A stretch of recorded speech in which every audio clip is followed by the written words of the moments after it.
Welcome to Oxford News This Week. I'm Elgin Nichols. And I'm Terry Stiles, and in this week's news, a local run for county office and a watershed logo contest. Stay tuned. Learn more about these stories and others. The Oxford News begins right now.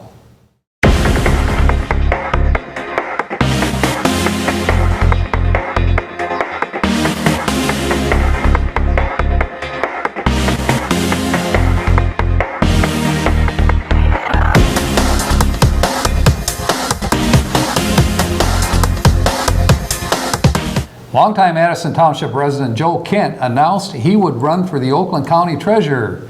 A licensed tax professional, Kent founded Lake Orion-based Paget Business Services and is a partner at Kent and Edwards Tax Advisors. People familiar with his professional background suggested he run when County Treasurer Andy Meisner announced he would vacate the seat in order to run for county executive. As a Republican, he had reservations about running in a county whose demographics has shifted to Democratic. And so far, he is the second person and only Republican running for the position.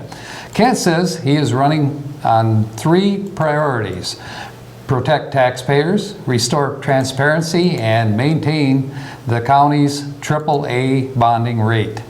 Addison Township employees will soon see an increase in their paycheck in the coming months as the board voted unanimously, minus Trustee Linda Gierak, who had been excused, to approve the resolution of a 5% wage increase for the fire department, township supervisor, clerk, treasurer, and all township employees. The raises will go into effect on April 1st and is something Supervisor Pearson believes is in need in order to help retain employees.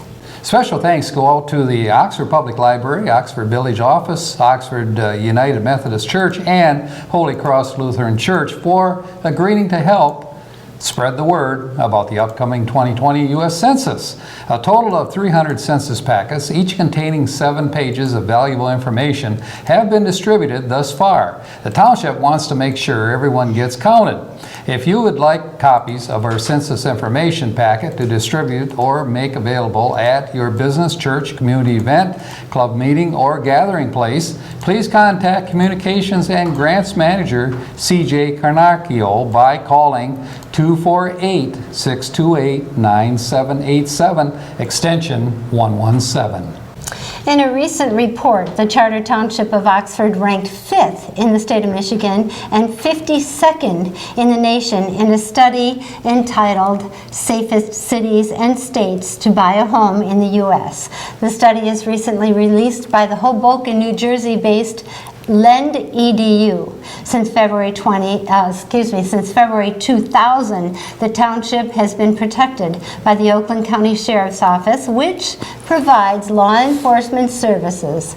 The township is currently served by 19 full-time officers. I feel safe. 17-year-olds are not old enough to vote in this country, but they are old enough to work at a polling location on Election Day. Oxford Township is seeking election workers, also called inspectors, particularly folks who are willing to learn how to use electronic poll books. Since the August 2012 election, electronic poll books have been used at all 7 of Oxford's precincts to process voters. To serve as an election inspector, a person must be at least 16 years old. Folks 18 and older must be registered to vote in Michigan, and in order to work at the polls, workers must attend training sessions and be able to work all day on Election Day. Although the polls are open from 7 a.m. to 8 p.m., workers are on the job from 6 a.m. to 9 or 10 o'clock p.m. Typically, workers stay until all the work is done. Election inspectors are paid $150 per day. However, precinct chairpersons and electronic poll book workers earn $200 per day. All inspectors are also paid a flat rate of $25 for the training. For more information about becoming an election worker, please contact the clerk's office at 248-628-9787. And remember, the township office is open from 8 a.m. to 5 p.m. Monday through Friday. The Clinton River Watershed Council is accepting submissions for its 22nd annual River Day logo design contest. The winning design will be used on official River Day shirts, event guides, and CRWC website to promote every River Day, which will be Saturday, June 13th in Springfield Township and throughout the watershed. The winner will also receive an official River Day t-shirt with their design on it and a one-year membership to the Watershed Council.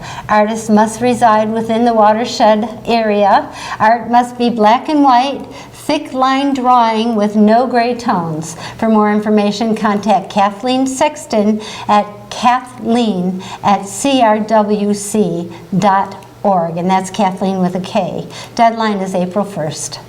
Speaking of artistic work, the Oakland County Pioneer Historical Society created a calendar to mark the 200th anniversary of the formation of the county.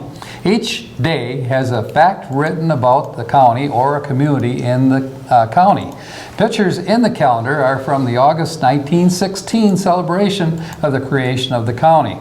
Calendars are $10. For more information, call 248-338-6732. Go get yours.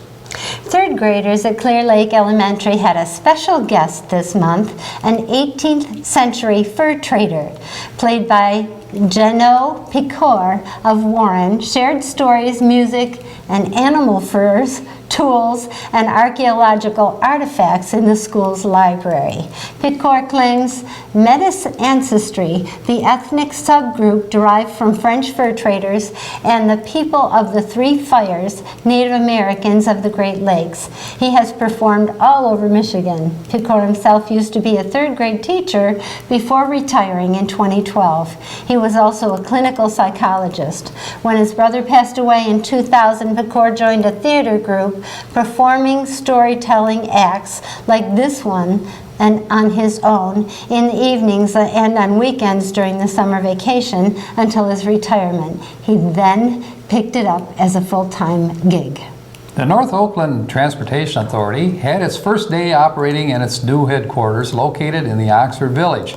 This is NODA's sixth home since its formation in 2001. But it's the first time NODA has owned the building it occupies. NODA Director Lynn Gustafson is thrilled with the new headquarters and how it provides the transportation service with all the operating space it needs for staff, equipment, and vehicles.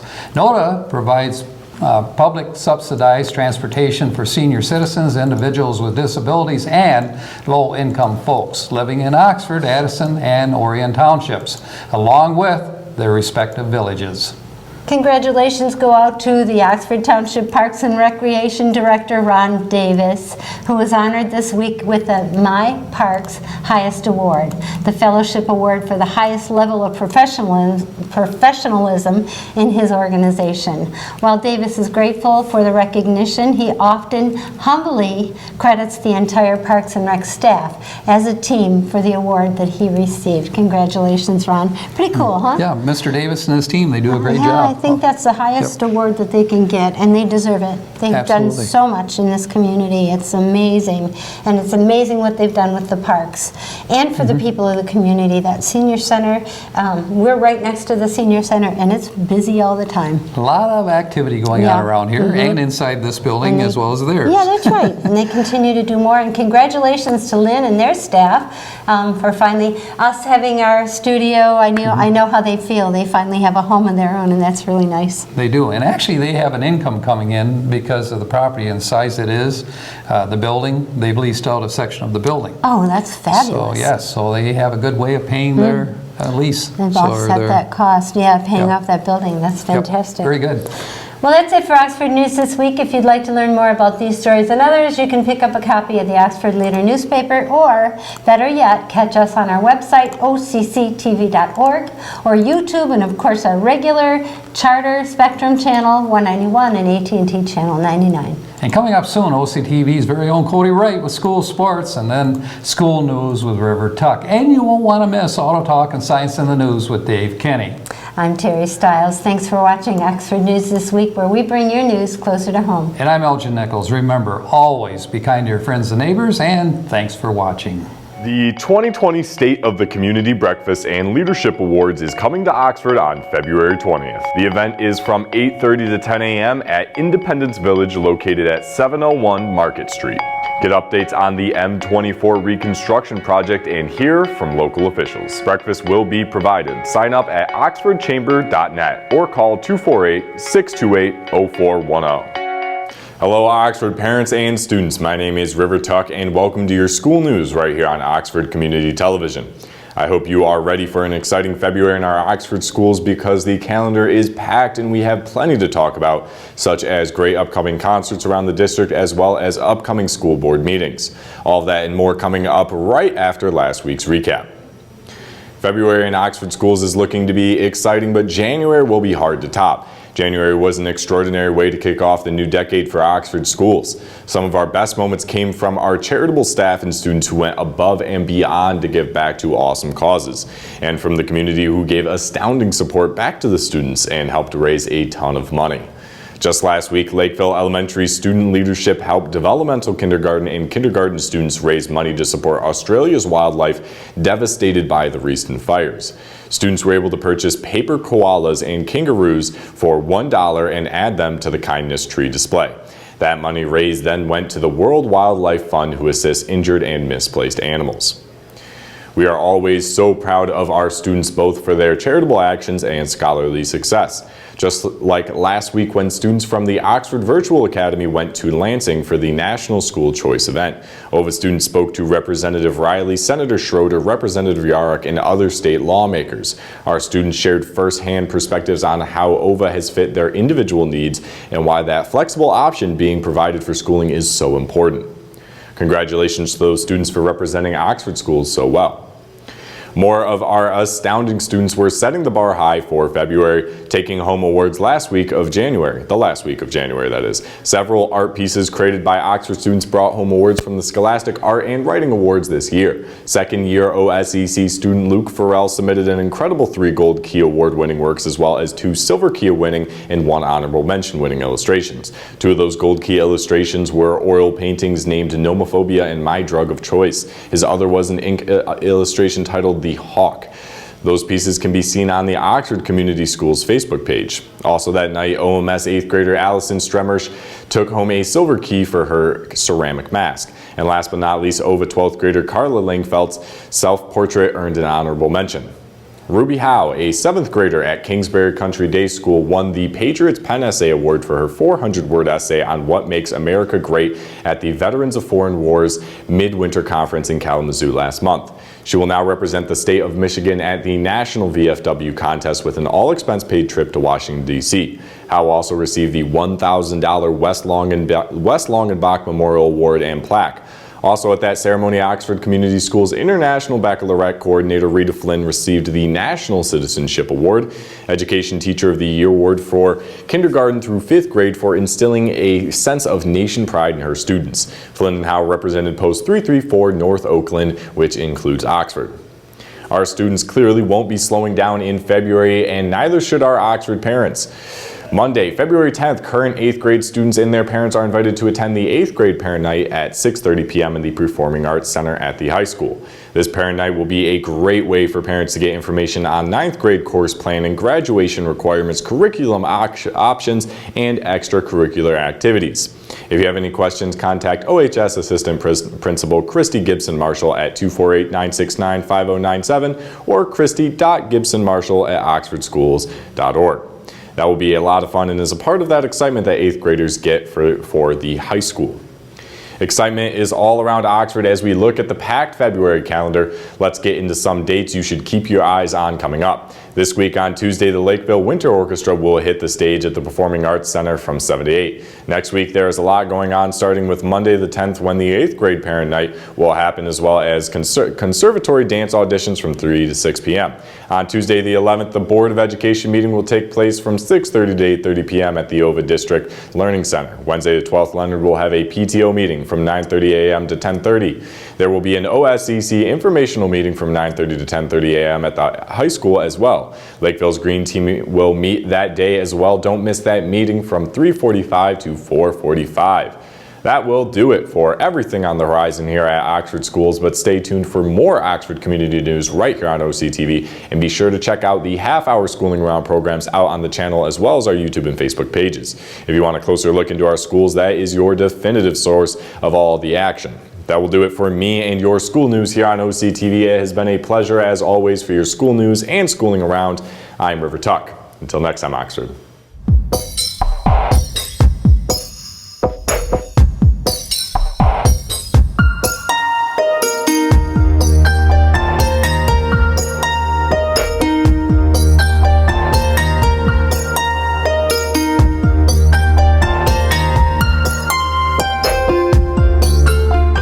Welcome to Science in the News. I'm Dave Kenny, and these stories are taken from the publication New Scientist.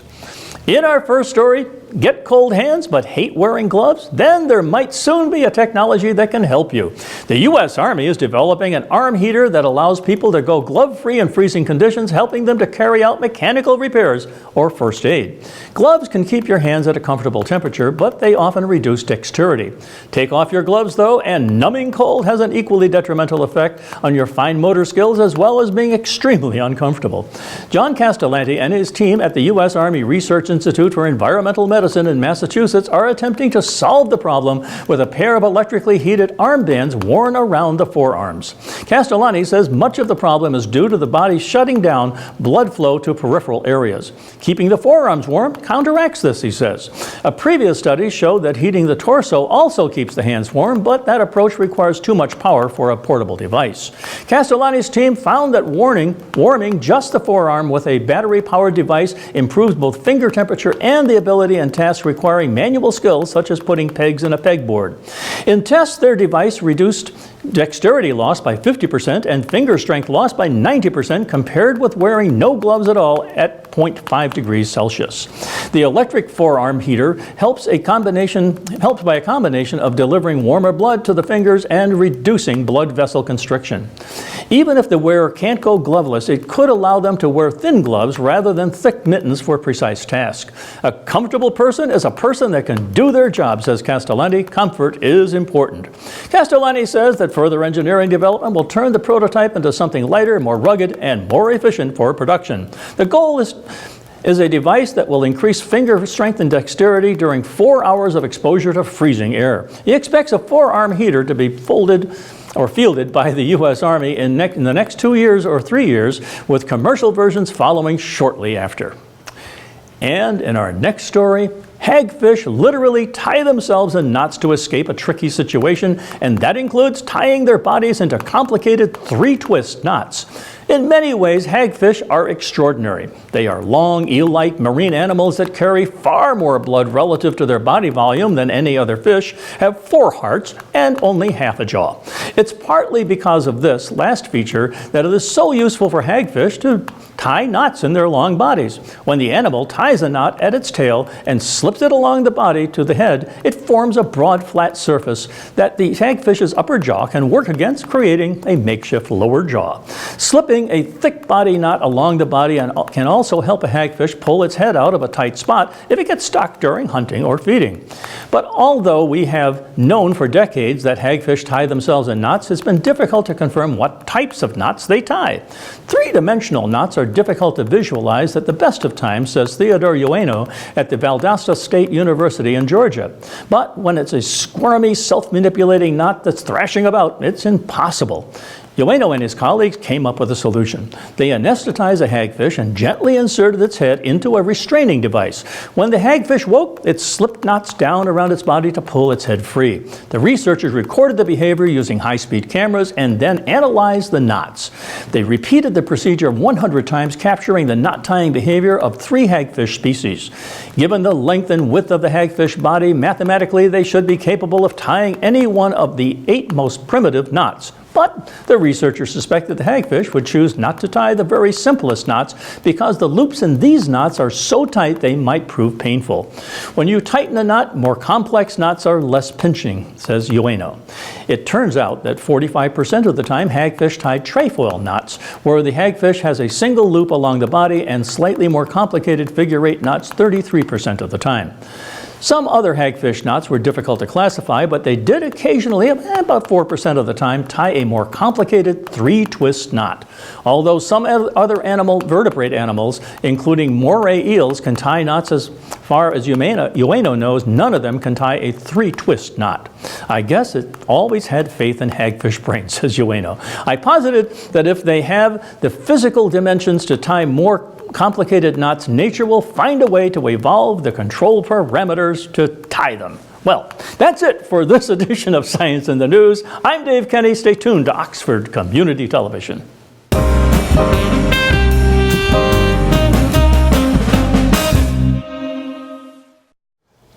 What's going on, Wildcat fans? Cody right back here for another sports report.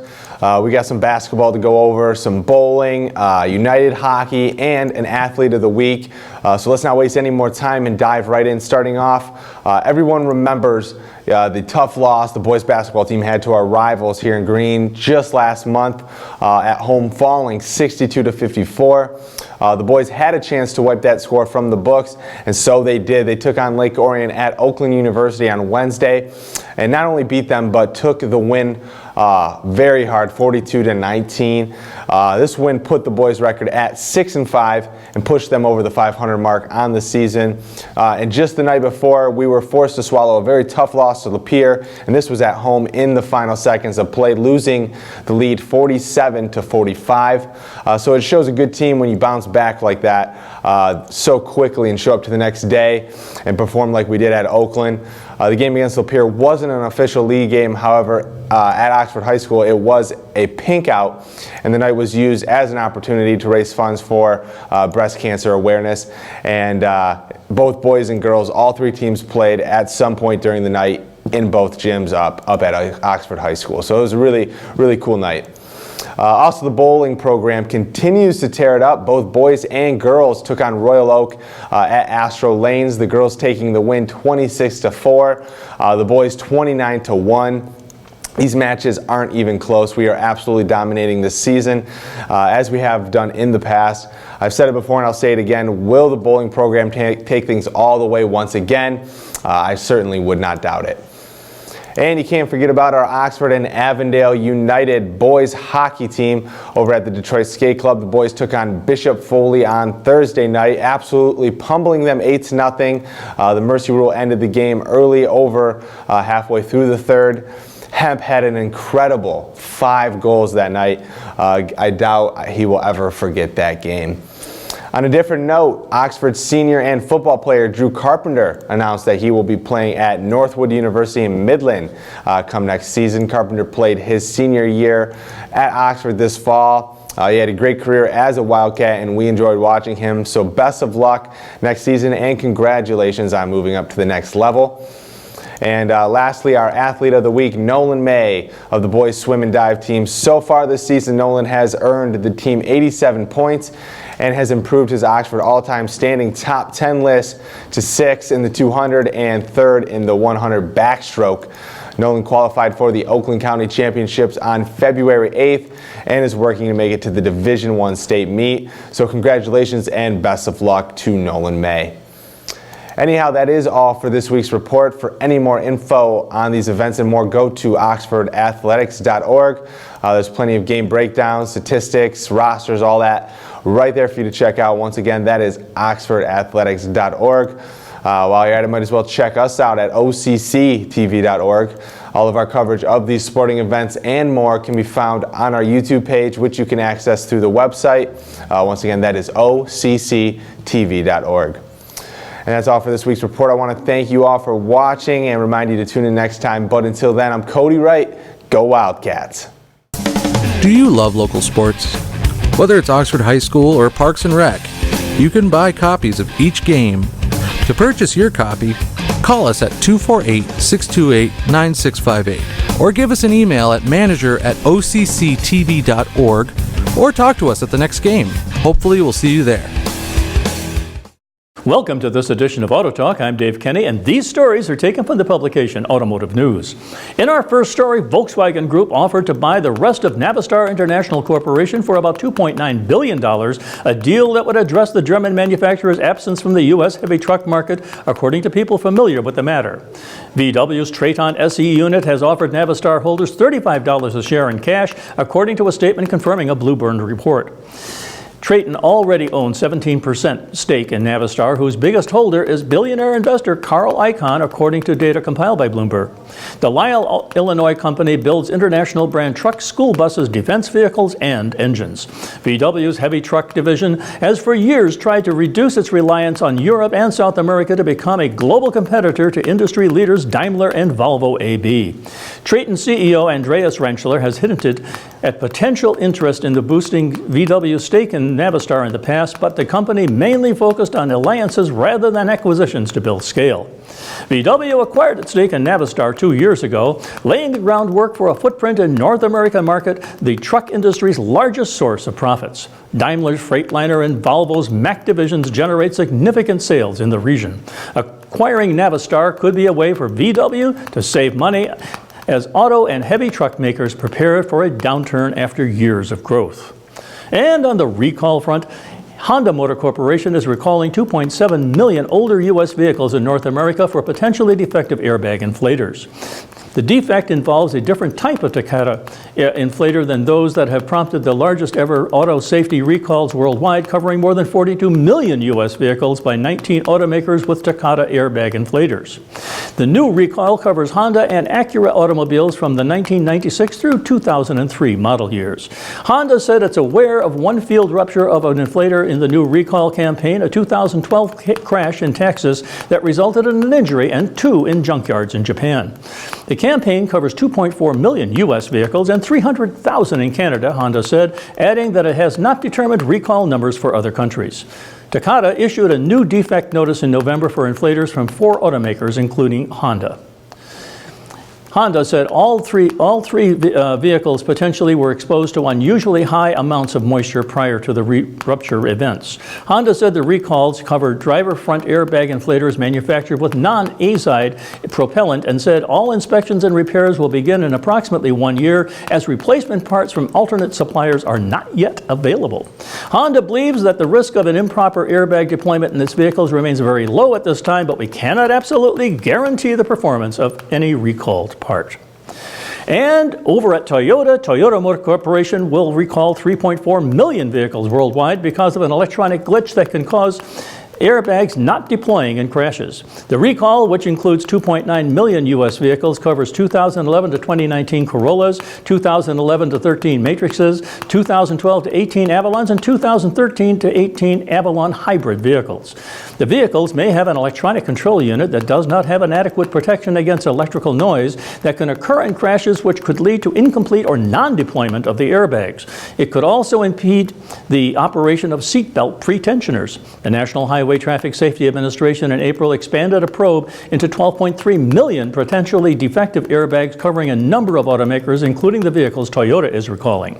NHTSA said in April it identified 2 frontal crash events, including 1 fatal crash involving Toyota products, where electrical overstress is suspected as the likely cause of airbags not deploying.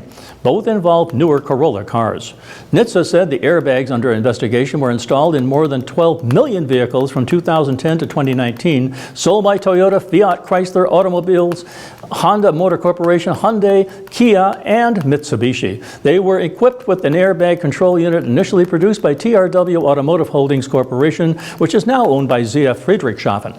In total, NHTSA said as many as 8 deaths could be tied to the issue. Toyota dealers will install a noise filter between the airbag control module and its wire harness if needed. Toyota will notify vehicle owners of the recall in mid-March. Well, that's it for this edition of Auto Talk. I'm Dave Kenny, and as always, may the wind be at your back as you cruise down life's highways.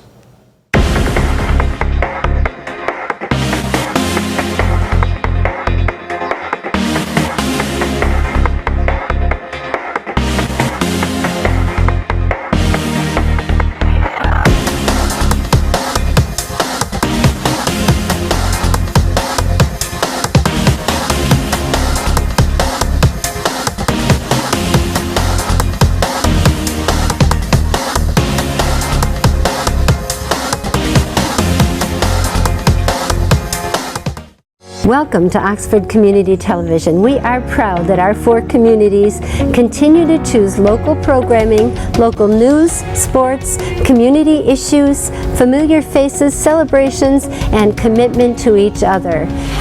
Welcome to Oxford Community Television.